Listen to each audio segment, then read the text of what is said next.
नमस्कार। विचार मंथन में आपका स्वागत है। उत्तर प्रदेश में विधानसभा चुनाव को लेकर के सभी राजनीतिक दलों ने कमर कस ली है और रोज नए नए तरीके निजात कर रहे हैं, रणनीति बना रहे हैं और सबकी नज़र सिर्फ वोटरों पर है। और सबसे ज़्यादा अगर नज़र देखी जाए तो पिछड़ा वर्ग वोट पर है। ब्राह्मणों की भी राजनीति तेज हो गई है। वहीं दूसरी ओर अति पिछड़े वर्ग के लोग भी अपनी भागीदारी मांग रहे हैं। बिहार से भी दस्तक दी जा रही है, जेडीयू की भी, वीआईपी की भी। ऐसी स्थितियों में क्या है ग्राउंड जीरो रिपोर्ट, आज हम इसी पर चर्चा करेंगे। और इस चर्चा में हमारे साथ हैं हमारे 3 रिपोर्टर। हमारे साथ में हैं, हम उनका परिचय करा दें। हमारे साथ में हैं जालौन से वरुण द्विवेदी, हमारे साथ कानपुर देहात से है यासीन अली और बांदा से है अनंत दीक्षित। मैं इन लोगों से आपको ये बताने का आज पूरा प्रयास करूंगा कि इनके जिलों में क्या राजनीतिक गतिविधियां चल रही हैं। सबसे पहले यासीन, आपके जिले में तो परशुराम का मंदिर बन रहा है, 5 करोड़ की जमीन दे दी गई है और जो आपके यहाँ की जो सांसद रहे हैं वो वारिस, वो भी पूरी तरीके से सक्रिय है। क्या कहना, इसका कोई इम्पैक्ट वहाँ पर कुछ दिखाई दे रहा है? जी, बेहतर तौर पर जिस तरीके से चुनावी गतिविधियां जो है कानपुर देहात में भी जोरों से शुरू हो गई हैं। इसकी शुरुआत बीजेपी ने की थी ब्राह्मण कार्ड खेलते हुए। उन्होंने परशुराम वाटिका के लिए, एक परशुराम मंदिर के लिए अपनी 5 करोड़ की बेशकीमती जमीन जो है विधायक अकबर पुरनिया प्रज्वल शुक्ला ने दान दिया था और साथ में उस मंदिर निर्माण के लिए भूमि पूजन भी शुरुआत करा दी थी। उसके बाद जो बसपा भी मैदान में कूदी और सपा के भी कई कद्दावर नेता जो जिले में आ चुके हैं। अगर बात की जाए बीजेपी की, आज जन आशीर्वाद रैली भी कानपुर देहात पहुंच चुकी है और वहीं कांग्रेस ने भी आगाज कर दिया है। कांग्रेस ने जो है जय भारत महासंपर्क अभियान जो है कानपुर देहात में शुरू कर दिया है। लेकिन मैं ये जानना चाहता हूँ कि ये जो अभियान चले हैं इसका जनता पर क्या इम्पैक्ट पड़ रहा है, जनता उसको किस रूप में देख रही है? अगर जनता की अगर बात की जाए तो जनता का जो झुकाव सामने अभी तक नहीं आया है, लेकिन जिस तरीके से राजनीतिक पार्टियां अपनी पैठ बनाने की कोशिश कर रही हैं, उनसे अपना सीधा संवाद कर रही हैं, लेकिन अभी जनता खुलकर सामने नहीं आ रही। लेकिन जब ये लोग जनता के बीच में जा रहे हैं तो जनता उनको क्या रिस्पांस दे रही है? क्या जनता उपेक्षा से देखती है या फिर उनको हाथों हाथ लेती है या उनके साथ में जय जयकार के नारे लगाती है? ऐसा कुछ दिखाई दे रहा है या सिर्फ इनके कार्यकर्ता ही हल्ला मचाते हुए चल रहे हैं? नहीं, अभी तक इनका जो जमीनी स्तर पर कोई भी राजनीतिक पार्टियां नहीं उतरी हैं। कानपुर देहात में किसी भी राजनीतिक पार्टी की जन संवाद का कोई कार्यक्रम नहीं हुआ, न जनता से कोई सीधा संपर्क हुआ है, केवल कार्यकर्ताओं और पदाधिकारियों तक ही सीमित है। तो अभी अगर ये कहा जाए कि जनता में उनका क्या इफेक्ट है तो जल्दबाजी होगी, लेकिन जनता से अभी तक संपर्क, सीधा संवाद नहीं हुआ उनका। जनता से संपर्क नहीं हो पाया है, जनता का कोई रुझान नहीं दे रहे हैं।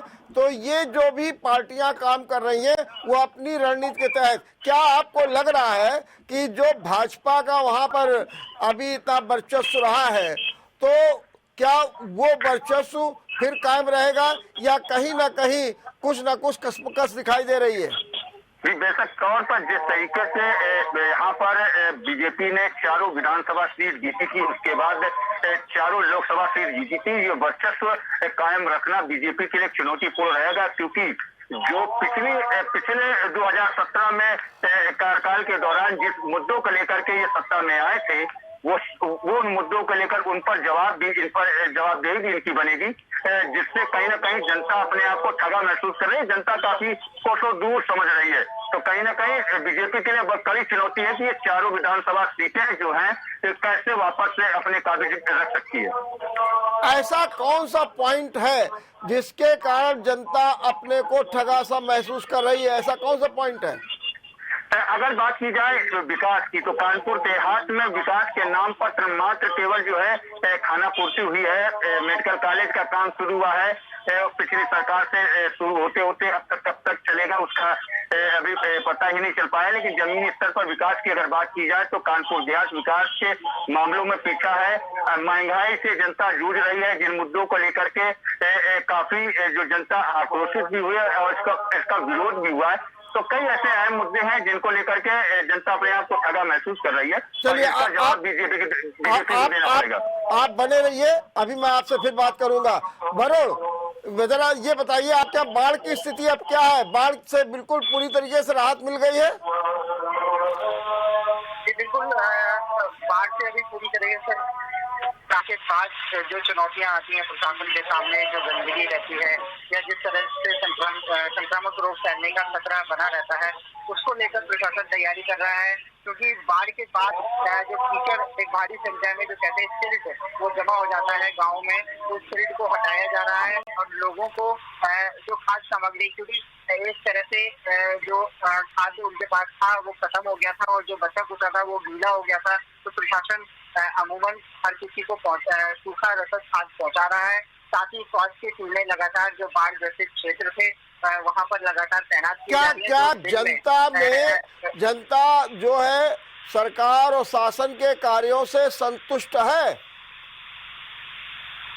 देखिए, चूंकि एक तरह से हम लोग कह सकते हैं कि प्रदेश में विधानसभा चुनाव का जो बिगुल है वो एक तरह से बच गया है, क्योंकि समय बहुत कम रह रहा है और योगी सरकार जिस तरह से अपनी नीतियां या जिस तरह से वादे अपने पूरे कर रही है या जनता को दिखा रही है कि गुंडा राज खत्म हो गया है, कानून व्यवस्था सही से चल रही है और जनता में एक नई वरुण मेरी बात सुनिए, मैं पूछ रहा हूँ कि जो बाढ़ राहत कार्य वहाँ हुए हैं वहाँ पर उससे जनता संतुष्ट है? खाली ये बताइए बाढ़ से। जी देखिए, जनता से अगर रेशो की बात करें तो अमूमन 60 और 40 का रेशो रहेगा कि 60% जो लोग हैं वो प्रशासन और सरकार के कार्यों से संतुष्ट हैं और 40% लोग जो है वो असंतुष्ट नजर आ रहे हैं। इसका भी कई कारण है, क्योंकि जो लोग होते हैं वो भी चाहते हैं कि हमको जो मुआवजा है यानी कि जो उनकी फसल बर्बाद हुई है वो भी मिल जाए उनको, लेकिन इसका भी एक प्रक्रिया होती है।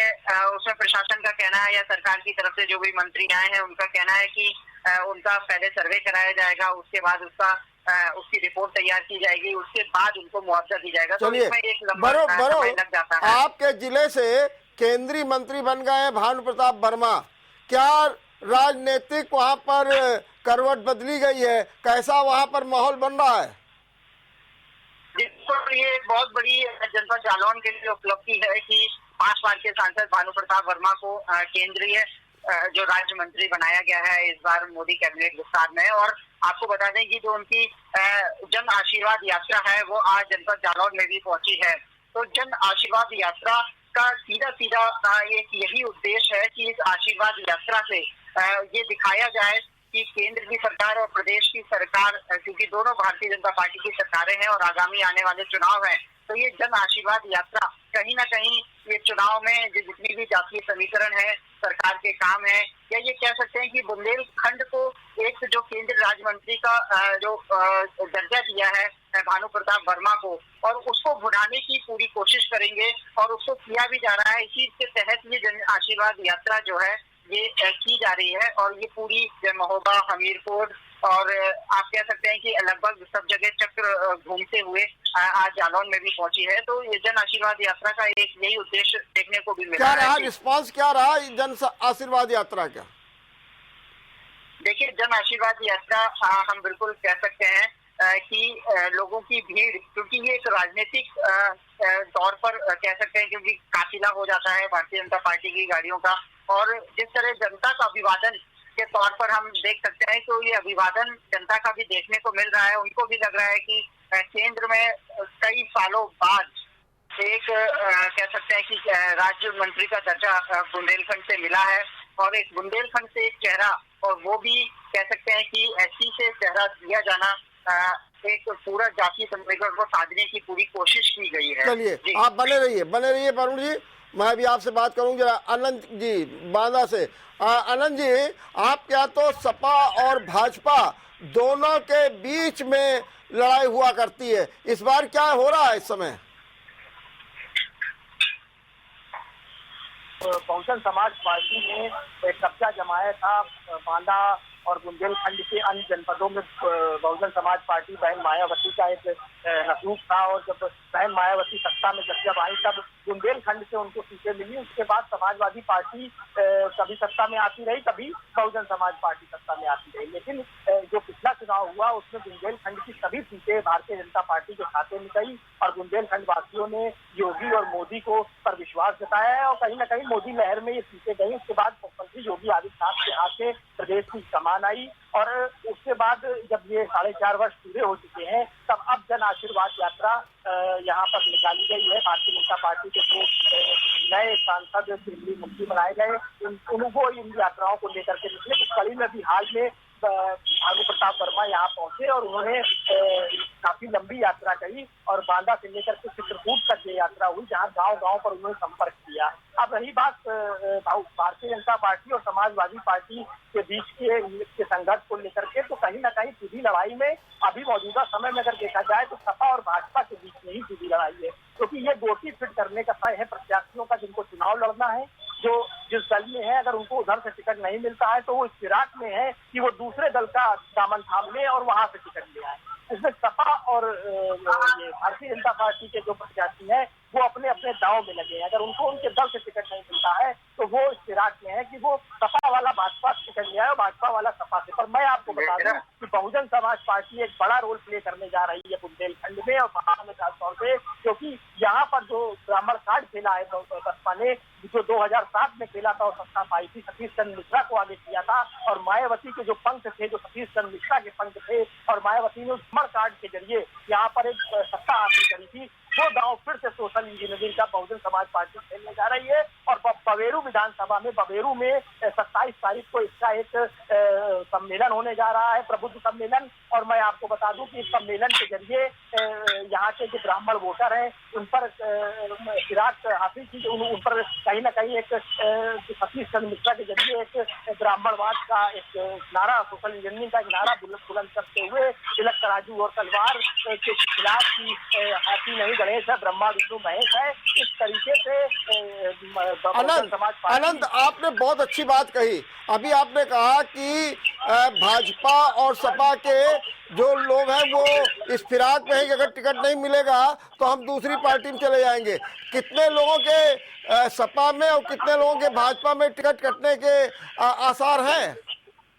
देखिए, मैं आपको बता दूं कि यहाँ तिलवारी विधानसभा के जो विधायक हैं ब्रजेश प्रजापति जो कि भाजपा के विधायक हैं, वो अभी से पार्टी से कट गए हैं और उन्होंने बहुजन समाज पार्टी के नेताओं से और बहुजन समाज पार्टी के जो कार्यकर्ता जिले में है उनसे ही अब संपर्क वो रख रहे हैं। तो एक तो तिलवारी विधानसभा में भाजपा का विधायक जो वो बसपा में जाने की चर्चाएं तेज है, और वहीं अगर आपको मैं बता दूं कि यहाँ पर जो भाजपा से सदर से सीट है प्रकाश द्विवेदी जो कि भाजपा के यहाँ विधायक है, उनकी भी कहीं ना कहीं चर्चा, अगर उनको टिकट नहीं मिलता है तो वो समाजवादी पार्टी में जाएंगे। तो इस तरीके से बांदा और तिलवारी ये दो विधानसभा यहाँ पर चेंजिंग मोड में जा सकती है। और वहीं बबेरू में जो कुशवाहा यहाँ पर बाबू कुशवाहा है उनको टिकट मिलना तय है। और वहीं आपको मैं बता दूं कि नारायणी से राजशरण कबीर का टिकट जीत तय है। तो जहाँ पर बिशंबर सिंह यादव की क्या पोजीशन चल रही है? देखिए, बिशंबर सिंह यादव का बबेरू में एक कद्दावर नेता है समाजवादी पार्टी के, बबेरू विधानसभा से वो विधायक भी रहे हैं, पर पिछले चुनाव में वो यहाँ पर हार गए थे और भाजपा से जीत बबेरू में भाजपा के खाते में गई थी। लेकिन बिशंबर सिंह यादव को इस बार चुनौती एक यहाँ पर स्थानीय नेता जो उभर करके आए, जो कि सीबीआई के पूर्व अधिकारी रहे अनिल यादव, वो दे रहे हैं, वो भी टिकट मांग रहे हैं। लेकिन ये तय माना जा रहा है कि 90% चांस है कि बिशंबर सिंह यादव के ऊपर समाजवादी पार्टी अखिलेश यादव मुलायम सिंह भरोसा जताएंगे और बिशंबर सिंह यादव को टिकट मिलना तय माना जा रहा है। बहुत अच्छी बात, आप बने रहिए, बहुत अच्छी बात आप बता रहे हैं। यासीन, ये बताइए, अगर हम आपसे एक सवाल पूछें कि 4.5 साल में योगी सरकार में कौन सी सबसे बड़ी चीज कानपुर देहात को मिली है, जो आप कभी कहेंगे कि योगी सरकार में ये बना था, वो बता सकते हैं आप? बेशक तौर पर मेडिकल कॉलेज एक बहुत बड़ी उपलब्धि है योगी सरकार की। योगी सरकार ने जो है एक कानपुर देहात के विकास में एक अहम कड़ी और जोड़ते हुए मेडिकल कॉलेज का उद्घाटन और यह शिलान्यास भी कर दिया। मेडिकल कॉलेज का काम जो है शुरू हो गया। तो एक ये उपलब्धि कही जाएगी, जब योगी सरकार का नाम आएगा तो मेडिकल कॉलेज का नाम होगा कि जिला मुख्यालय से चंद कदमों की दूरी पर एक मेडिकल कॉलेज बना है, जिससे कानपुर देहात का स्वास्थ्य सेवा जो है बेहतर हुआ है। तो कहीं ना कहीं योगी सरकार की ये उपलब्धि कही जाएगी। अच्छा, एक आपके यहाँ कुछ विधायक जो है विनोद कटियार हुए या कोई और भी, मैं नाम क्या उल्लेख करूं, वो बड़े विवादित रहते हैं। क्या आपको लगता है कि आपके जितनी भी 4 विधायक हैं उनमें किसी का भी टिकट कटने की भी संभावना है? जी, बेशक तौर पर 2 ऐसे विधायक हैं, एक भोगनीपुर विधायक हैं जिन पर तलवार एक जो है टिकट कटने की लटक सकती है, क्योंकि ये काफी विवादित रहते हैं। अक्सर अनोखे विवाद पैदा करने में ये माहिर हैं, नए तरीके से विवादित बयान देने में ये माहिर हैं। तो और विवाद खड़ा करना, कभी पत्रकारों पे हमला कराना या भूमाफियाओं को संरक्षण देना या किसी पीड़ित की जमीन पर कब्जा कराना, इस तरीके से आरोप इन पर लगे हैं और खुद भी कई ऐसे बयान ये देते रहते हैं जिससे विवादित हो जाते हैं। तो इनका टिकट कटना ये माना जा सकता है कि संभावित है, ये इनका टिकट कटना तय है। वहीं अगर बात की जाए तो शायद है जाति समीकरण को देखते हुए सिकंदरा में जो राज्यमंत्री हैं अजीत, उनका भी टिकट कट सकता है, क्योंकि जाति समीकरण को बांधते हुए, क्योंकि वहां से बीजेपी जो बसपा है उन्होंने ब्राह्मण कार्ड खेला है और जो सपा है वहां पर कुर्मी बाहुल क्षेत्र होने की वजह से वहां जो है कटियार को उतारने के पूर्व विधायक हैं मिथिलेश कटियार, उनको उतारना चाहती है। तो कहीं ना कहीं जो बीजेपी है वो भी अपनी स्ट्रेटजी में बदलाव करेगी और उनका टिकट काटते हुए कहीं और से दे सकती है, लेकिन वो टिकट में बदलाव हो। ये बताइए कि अनिल शुक्ल वारसी लगातार परशुराम का मंदिर भी बनवा रहे हैं, सब कुछ बनवा रहे हैं, और उसी सीट से रनिया, जहां से उनकी पत्नी विधायक है, उससे विवेक द्विवेदी ने अपनी दावेदारी शुरू कर दी है, कहा कि हम टिकट लेंगे। क्या आपको लगता है कि कुछ इस तरीके की स्थितियां बन सकती है? जी, ऐसा असंभव माना जाएगा, क्योंकि विवेक द्विवेदी एक जिला पंचायत की सीट नहीं जीत पाए और क्षेत्र पंचायत में अपने जो अपने कद्दावर लोगों को, अपने ठहते लोगों को ये जो क्षेत्र पंचायत की अध्यक्षी की कुर्सी पर न काबिज करा पाए, तो विधानसभा में सीट पाने के लिए बहुत बड़ा वो होता है, चैलेंजिंग होता है। और वहीं अगर रनिया की जो विधायिका है प्रतिभा शुक्ला, उनके लिए प्लस पॉइंट ये है कि उन्होंने 2 अपने क्षेत्र के 2 ऐसे ब्लॉक प्रमुख है जिनको जिताया भी है और जिला पंचायत की सीटों पर भी काबिज कराया है, जिला पंचायत अध्यक्ष बनाने में भी अहम रोल अदा किया है। तो कहीं ना कहीं उनकी सीट जो है पक्की मानी जा रही है। लेकिन ये बीजेपी है, यहाँ पर जो है बैठकों के दौर में तय होता है। अभी कहना ये जल्दबाजी होगी कि टिकट इनकी बची रहेगी या कटेगी। अच्छा, वहां से जो रसूलाबाद से हैं शाह के, उनका क्या पोजीशन है? निर्मला संकवार की अगर बात की जाए तो निर्मला संकवार पर अभी दावेदार कोई सामने नहीं आया है। अगर आगे चलकर कोई दावेदार सामने आता है तो देखा जा सकता है, क्योंकि उनका जो क्षेत्र में वर्किंग रहा है, उनसे जो उनके कार्यकर्ता है उनसे काफी नाखुश रहे हैं। अगर कोई जो कद्दावर वहां से कोई इनको पदाधिकारी या कोई ऐसा प्रत्याशी मिल जाता है तो वो सीट 100% कर सकती है। बिल्कुल सही।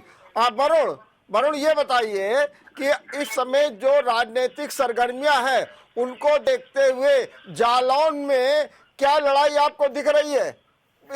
बसपा एक और है, एक और सपा है, एक और बीजेपी है ही है, आप आदमी पार्टी भी अपनी दस्तक दे रही है और कांग्रेस भी कह रही है।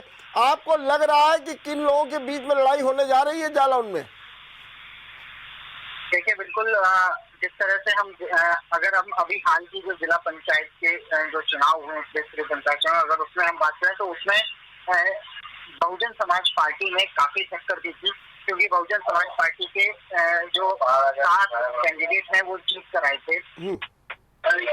इन्होंने सीधे के तौर पे जो भारतीय जनता पार्टी के जो उम्मीदवार थे उनको हराया था, और जो ऐसे उम्मीदवार थे जो इससे पहले भी जिला पंचायत सदस्य रह चुके हैं। तो कहीं ना कहीं अगर हम पूरे जनपद की स्थिति की बात करें तो बहुजन समाज पार्टी जो है समाजवादी पार्टी से मजबूत स्थिति में नजर आ रही है, और भारतीय जनता पार्टी कहीं ना कहीं अपना अगर प्रतिद्वंदी मान रही है वो बहुजन समाज पार्टी के उम्मीदवार को ही यहाँ पर मान के चलेगी, क्योंकि और जिस तरह से योगी सरकार ने अगर जनपद जालौन की बात करें तो बुंदेलखंड एक्सप्रेस वे एक बहुत बड़ी उपलब्धि है, और जिसको वादा किया है कि अक्टूबर तक शुरुआत हो जाएगी इसकी।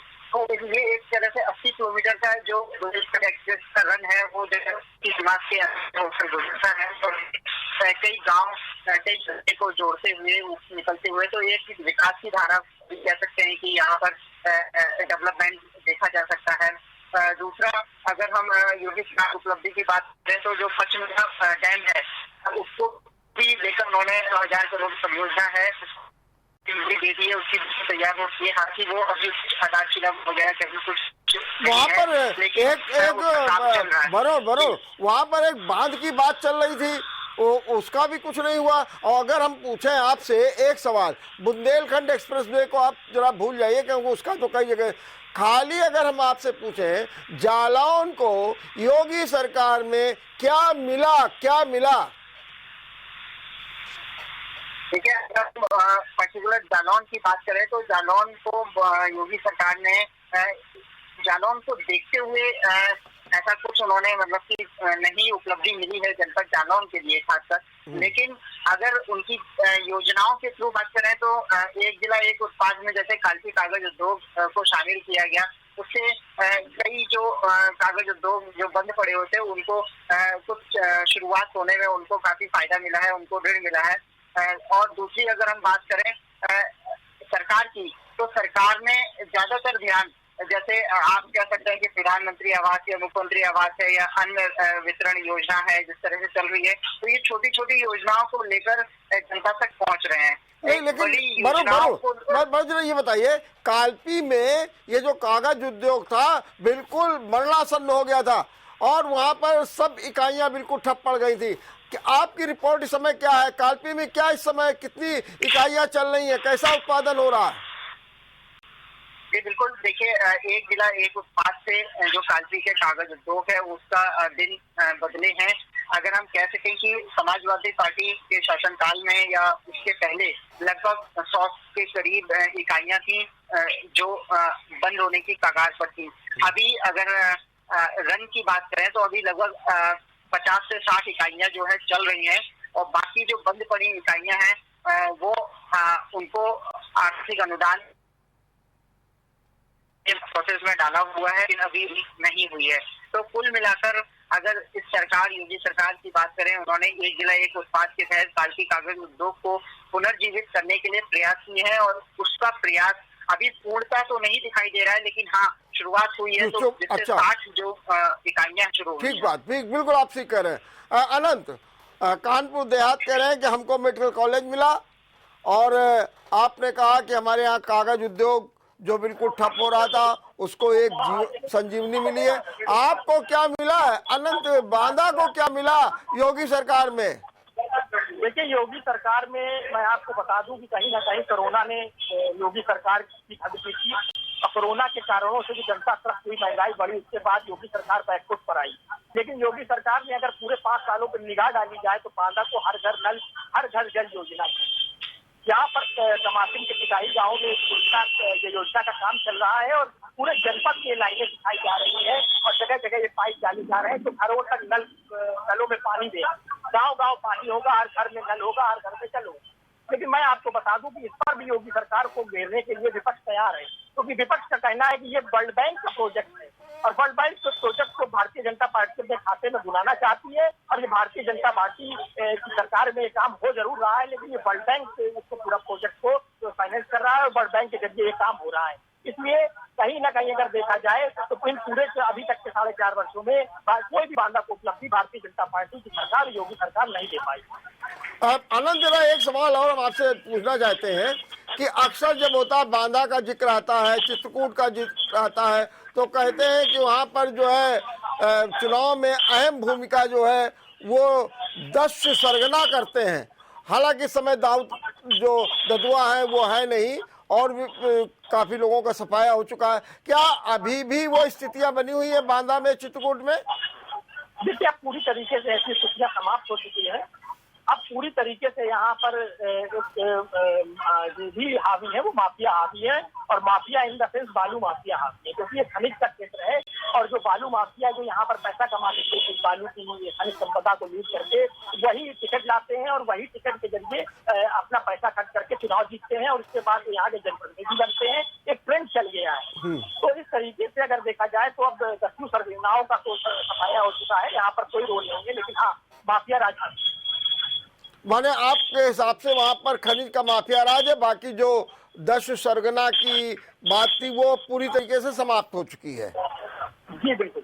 अच्छा, अगर प्रकाश द्विवेदी तो वहां पर एक अहम भूमिका रखते हैं बीजेपी में भी, और वहां पर हमारे कानपुर से रमेश अवस्थी जी भी टिकट के लिए बहुत प्रयास कर रहे थे। क्या आपको लग रहा है कि इस समय हालात ऐसे हैं कि प्रकाश द्विवेदी की जगह पर किसी दूसरे को ले आया जाए या रमेश अवस्थी को कहीं से टिकट दे दिया जाए? क्या ऐसी स्थितियां भी बन रही है क्या? देखिए, अगर बांदा में भाजपा के पास कुछ है तो वो प्रकाश द्विवेदी ही है। हाँ, वही मैं कह रहा हूँ। अगर बांदा में भारतीय जनता पार्टी के किसी नेता की बात आती है तो वो प्रकाश द्विवेदी की बात आती है, क्योंकि प्रकाश द्विवेदी का जनता पर एक होल्ड है और काफी अपार समर्थन प्रकाश द्विवेदी के पास है, आम आदमी का, गरीबों का और गाँव का। अगर कोई समस्या लेकर जाता है तो कोई विधायक अगर यहाँ पर सक्षम है तो वो प्रकाश द्विवेदी है, क्योंकि लोगों की समस्याओं को एक टेलीफोन पर अधिकारियों के ऊपर दबाव बना करके हल कराएंगे। यहाँ पर मैं आपको बता दूं कि भारतीय जनता पार्टी बांदा सदर में अगर कोई भी जोखिम लेती है तो वो उसके लिए बड़ा सरदर्द बनेगा, क्योंकि प्रकाश द्विवेदी जैसा नेता, क्योंकि अभी हाल ही में देखा जाए तो प्रकाश द्विवेदी ने कई सड़कों को यहाँ पर स्वीकृत कराया है और खुद को लखनऊ में रह करके पीडब्ल्यूडी विभाग के प्रमुख सचिव से मिलकर के, मंत्री से मिलकर के, केशव प्रसाद मौर्य से मिलकर के उन्होंने यहाँ के काफी सड़कों का पुलों के लिए पैसा आवंटित कराया है और वो निर्माण कार्य तेजी से हो रहे हैं। लेकिन अन्य विधायकों की क्या स्थिति है, मैं थोड़ा संक्षेप में जानना चाहता हूँ। देखिए, तिलवारी में जो भारतीय जनता पार्टी ने पिछली बार जोखिम लिया था और स्वामी प्रसाद मौर्य के काफी करीबी है ब्रजेश प्रजापति को टिकट दिया था, जो कि स्वामी प्रसाद मौर्य के साथ बसपा से इसमें आए, भाजपा में आए थे। अब वो फिर से बसपा में जाने की चर्चाएं तेज है और जहाँ पर भाजपा को झटका लगने जा रहा है, क्योंकि मेरा जहाँ तक मानना है, जो सूत्रों के अनुसार जानकारी है कि ब्रजेश प्रजापति फिर से बसपा का दामन पकड़ेंगे और वो बसपा में जाकर के ही चुनाव लड़ेंगे, ऐसा सूत्रों के जरिए जानकारी मिल रही है। वहीं बबेरू में मैं आपको बता दूं कि जो भारतीय जनता पार्टी के विधायक है उनको टिकट मिलना तय है। नरैनी में राजकरण कबीर जो भाजपा के विधायक है उनको टिकट मिलना तय है, पर इन दोनों के लिए बबेरू और नरैनी के लिए लड़ाई बहुत खड़ी होगी और यहाँ भारतीय जनता पार्टी को कहीं न कहीं बड़े संघर्ष का सामना करना पड़ेगा। ठीक बात। मैं अब यासीन, जरा हमको ये समझाइए कि कानपुर देहात में कौन सी गणित चल रही है? आपने कहा कि पाल का टिकट कट जाएगा, तो पाल तो एक ही कैंडिडेट है और मथुरा पाल की बड़ी अपनी एक धमक रही है, तो ऐसी स्थिति में आपने पाल को भी शंका में डाल दिया, विनोद कटियार को भी। प्रतिभा शुक्ला के पीछे लोग पड़े हुए हैं जैसा कि आप जानते ही हैं, और वही जो है जो निर्मला संखवार है वहां पर भी आपका कहना है कि अभी कोई दावेदार नहीं। मैं जानना चाहता हूं कि कुल मिलाकर के कानपुर देहात में क्या समीकरण चल रहा है, क्या मुद्दा चल रहा है, कैसे राजनीति की जा रही है और कौन इसका लाभ उठाने जा रहा है? जी, बेशक तौर पर जो अगर भोगनीपुर की अगर बात की जाए तो भोगनीपुर जो किदवई नगर से विधायक हैं महेश त्रिवेदी, ये उनका गढ़ भी है। और दूसरी बात, विवादित रहने के चलते विनोद कटियार जो है आला कमान की निगाहों पे जो है चढ़े हुए हैं। कई बार उनको इस बात के लेकर फटकार भी लगी है, तो इस वजह से ये प्रभाव माना जा रहा है कि ये सीट उनकी कट सकती है। और वही अगर बात की जाए अजीत पाल की, तो अजीत पाल की सीट में बदलाव होगा, उनकी सीट कटने की बात है, जो है कटेगा, उस बदलाव होगा, उनको दूसरी जगह से टिकट दिया जा सकता है, लेकिन जो है उनकी सीट काबिज रहेगी। और वही निर्मला संखवार तो अभी अपने आप को आश्वस्त समझ रही है, क्योंकि वहाँ कोई दावेदार नहीं है। और प्रतिभा शुक्ला के सामने अभी मजबूत कैंडिडेट नहीं है। अगर मजबूत कैंडिडेट आता है तो शायद प्रतिभा शुक्ला का टिकट भी कर सकता है। तो ये जो उनके अंदर खेमे से चल रहा एक अंदरूनी कलह भी सामने आ रही है। लेकिन मैं आपसे जानता हूं, वहां पर जो बीजेपी का संगठन है वो क्या सोच रहा है, उसके बारे में क्या कहना है? संगठन क्या कह रहा है अपने इन जनप्रतिनिधियों के लिए? अगर संगठन की बात किया तो संगठन दो खेमे में काम कर रहा है। सांसद भोले सिंह एक अलग खेमा चला रहे हैं, वहीं जिला अध्यक्ष का अलग खेमा चल रहा है। तो अब खींचतान की दौड़ चली है, क्योंकि विधानसभा चुनाव जो है नजदीक आता जा रहा है। अब केवल अपने चहेतों को टिकट दिलाने की होड़ में है और इस खींचतान में कहीं बीजेपी को नुकसान न हो जाए, इस बात को बीजेपी के आला कमान को भी ध्यान में रखना होगा। वरुण, मैं यही जरा जानना चाहता हूं कि आपके यहाँ जो विधायक हैं, तो कितने विधायक ऐसे हैं जिन पर जो है तलवार लटक रही है, उनका टिकट कटने की संभावना है? और खास तौर से मैं बात करूंगा आपसे कि जो संगठन है वो संगठन किस रूप में इसको देख रहा है? देखिए, अगर विधायक कटने की जिस तरह से बात या चर्चा चल रही है, उसमें अगर हम कहें कि माधोगढ़ से जो विधायक हैं मूलचंद निरंजन, जो एक काफी कुर्मी वोट अगर हम कह सकते हैं, निरंजन वोट काफी है वहाँ पर माधोगढ़ विधानसभा क्षेत्र में, क्योंकि माधोगढ़ के साथ पहुंच भी लगता है एरिया, तो पहुंच में निरंजनों का एक तरह से बहुत बड़ा जनाधार है। तो उसको देखते हुए वहाँ पर अगर पार्टी किसी को टिकट देती है तो उसमें ओबीसी चेहरा उनको रखना पड़ेगा, और ओबीसी चेहरा के लिए अभी जो वर्तमान में जो विधायक है मूलचंद निरंजन, उनका टिकट करना बहुत ही मुश्किल लग रहा है, क्योंकि वो देश अध्यक्ष के सीधे उनके साथ संबंध भी हैं। और वहाँ पर तो निरंजन वोट बैंक है, अच्छा खासा निरंजन वोट बैंक है जी, क्योंकि निरंजन की वजह से आप कह सकते हैं कि जो जिले के जो प्रभारी मंत्री रहे हैं, रहते बनाया जाता है, वो हमेशा इससे पहले जैकी रहे थे और अभी इस समय प्रभारी मंत्री जो है नीलिमा कटियार है। तो कहीं ना कहीं निरंजन वोटों को साधने के लिए इस तरह की जो सरकार है वो पद भी देता है, और निरंजन वोटों पर एक दबाव बना रहा है भारतीय जनता पार्टी बीजेपी का, तो उसका समीकरण पूरा लगाया जाता है, कयास बनाया जाता है। अच्छा, आपके यहाँ बीजेपी की लड़ाई किससे होने जा रही है? जी बिल्कुल, भारतीय जनता पार्टी की लड़ाई अगर होगी तो बहुजन समाज पार्टी का जो जनाधार है वो एक तरह से बढ़ा है। इस त्रिस्तरीय पंचायत चुनाव से बहुजन समाज पार्टी एक तरह से संगठित नजर आई है और उसने कई जगहों पर भारतीय जनता पार्टी को मात दी। और अगर आगामी विधानसभा चुनाव की बात करें तो सीधे तौर पर जनपद जालौन में बहुजन समाज पार्टी जो है वो भारतीय जनता पार्टी को कड़ी टक्कर देगी। निश्चय वहां पर सपा कांग्रेस का कोई विशेष आधार नहीं दिख रहा। जी बिल्कुल, समाजवादी पार्टी के दो कारण हैं जिसका आधार नहीं दिख रहा है। एक तो समाजवादी पार्टी के पास ऐसे चेहरा नहीं है कि जो टिकट को देकर उसको मतलब कि फलीभूत कर सके। तो दूसरा, कांग्रेस पहले से ही अपने जनपद में जनाधार खो चुकी है, तो उसको एक अपना जनाधार वापस लाने के लिए एक लंबा अरसा लगेगा। हालांकि लोकसभा चुनाव में प्रियंका गांधी आई थी जनपद जालौन में, लेकिन उसका कुछ खाता बहुत सही बात कही। यासीन, मैं ये जरा जानना चाहता हूँ कि वहाँ पर देहात में वैसे तो सपा टक्कर में रहती है, आपको क्या लग रहा है कि इस बार जो है भाजपा से कौन टक्कर ले रहा है? ये अगर बात करें कानपुर देहात की चारों विधानसभा सीटों की, तो यहाँ पर जो पूर्व की अगर चुनाव की अगर बात की जाए, मौजूदा जिला जो पंचायत चुनाव है उनकी अगर इसकी बात की जाए तो यहाँ बीजेपी, सपा और बसपा यहाँ तिकोड़ी मुकाबला है, क्योंकि तीनों में जो लड़ाई थी वो कांटे की रही है, जिला पंचायत में भी और पूर्व में भी।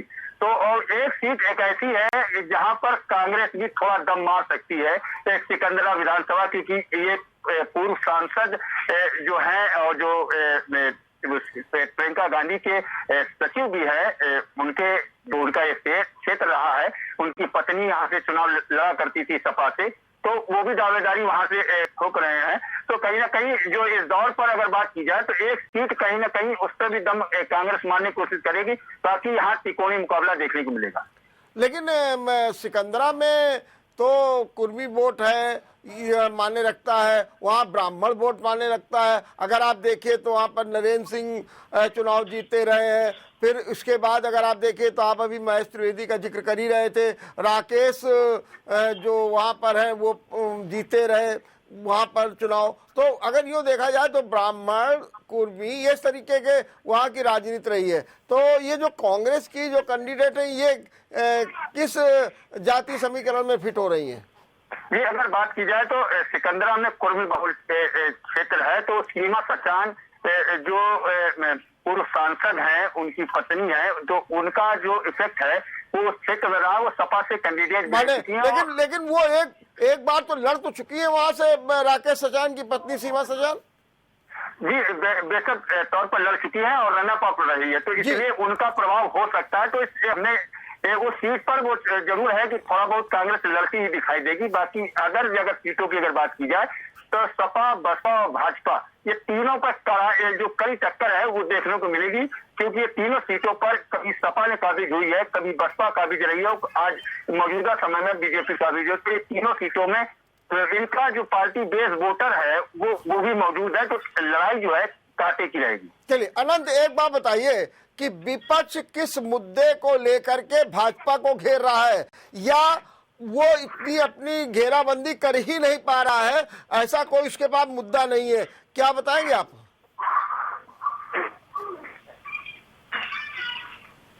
जिस तरीके से बनी है सरकार में, पेट्रोल के दाम बढ़े हैं, डीजल के दाम बढ़े हैं, तो ये एक बड़ा मुद्दा विपक्ष के पास है और उसी को लेकर के विपक्ष पूरी सरकार को घेर रहा है और इस पर कोई भी जवाब भारतीय जनता पार्टी और सरकार नहीं दे पाई।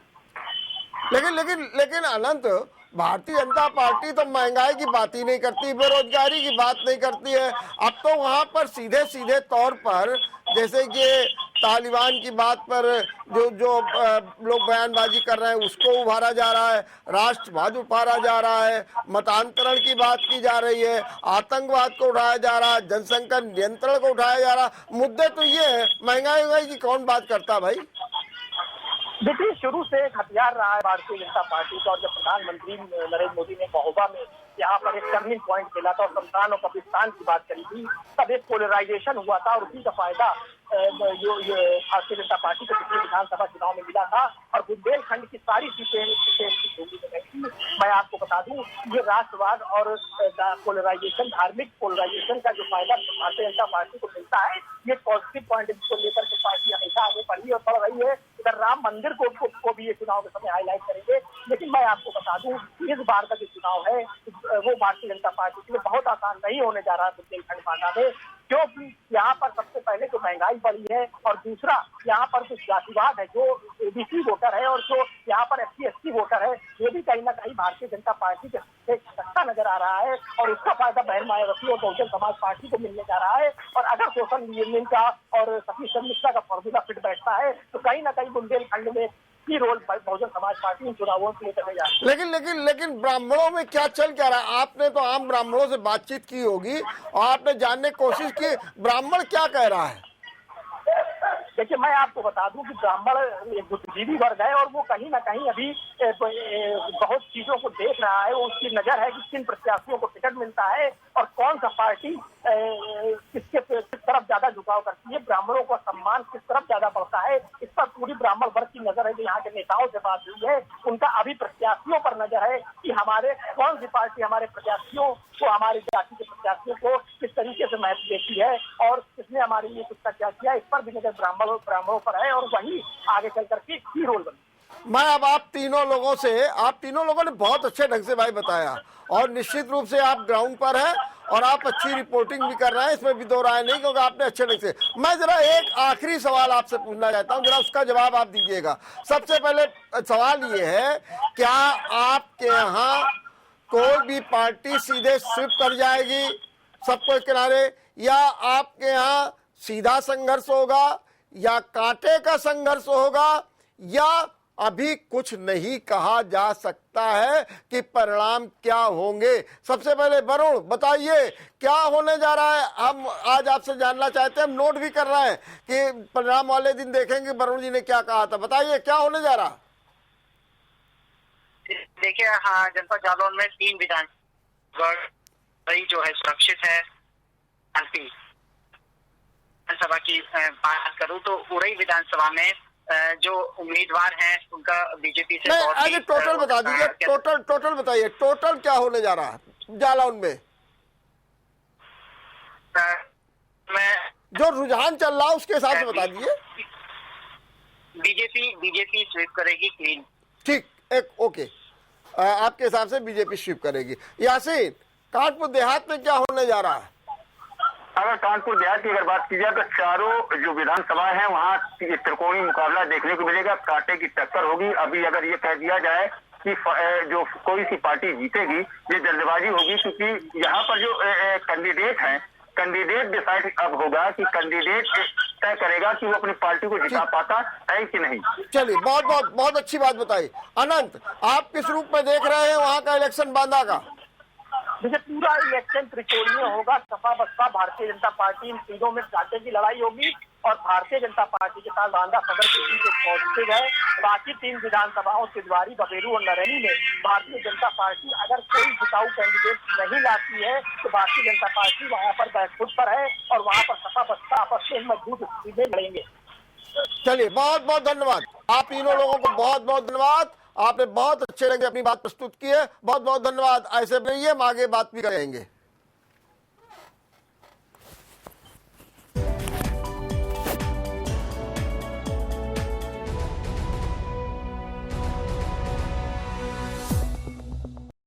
शीशम और कानपुर का